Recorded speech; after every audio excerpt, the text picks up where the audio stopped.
Chegegwa district nemanywa nka district eyine abashubuzi bingi na munonga barikushubira ebyomire ahabwo obushubuzi bwingi nibagira ngu enguuto zitwire nizibateganisa ahi barikuhika n'okuremwa kuhika aha muhingi ahabw'emihanda mibi etwireho. Twete akakozire emihanda niteekateeka emihanda yitu ebiire eri mibi munonga ebiire etari mirungi.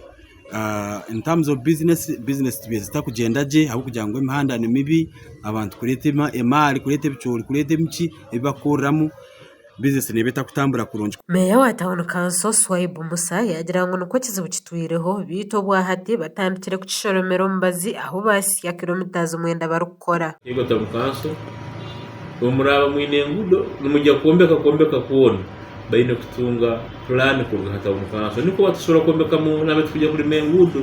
Ekyakabiri council yo mu kwezi kwa kane kwa katano tujya kwa approvinga this plan yokorera hano structure plan miyenu yendi ngiri so twetaga abantu beje hano barule niko tushobora kwombeka nka atujya because once we approve it bisaba umuntu akujya kwombeka kintu tukozire kinambe tu approving it. Nibagira ngo obwahati bine miliyoni ziri kurenga nshanju ezo kwongera hangote zikozwe kandi nguna zimwe nezo kuterwa korasi. Office yetulimu as you see these photos, these are Chegegwa Town Council CBD detailed plan 2025-2030.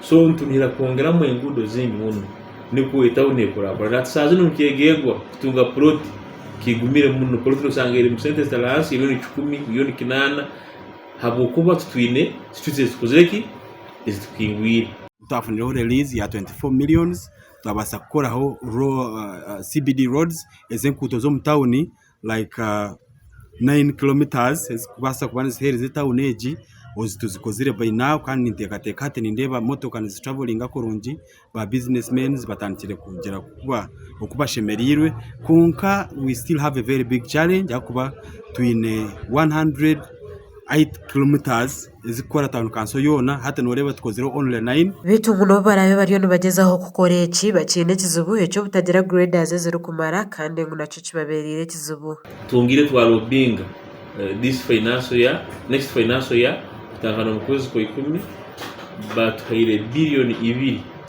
kuruga mu usmi eti zijya kuba zikora tamaka roads.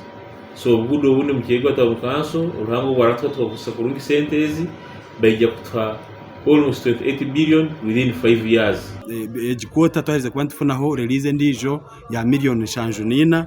Now we are expecting kutandika kukora by next week tuzagaruka tukore ezindi kilometers nomanya tukora maintenance tugaruza muza carvats topeninga ho bundi bukuto so ntitekaateka ngo omuryeji this quarter ntiza gukora heze nkuto konkana bwe tizikumara hakuba na release yona nebeta kahwireyo we expecting a release ya million 10-19. Abashubuzi hona nibashaba Town Council okuteekateeka hanshonga y'ebitara bya hanguto okukyendeza obushuma aha mihanda omu Town Council. Okwo kubanza omwirima kujya musanyaza gagenda abantu batinayo obuse bitara cyakabiri natinda kureta business yo kugiretayo abwensonga y'ecucu bite muhanda kwe kubikozire aramuka korasi ebitira bamugendo mwisi. Town Council nekorwe byarebera kurenga 20 kandi nibaza kurebeka ngo enshonda zenguto zona zakorwa gasha kwa turiamo reba Paul aha Water West.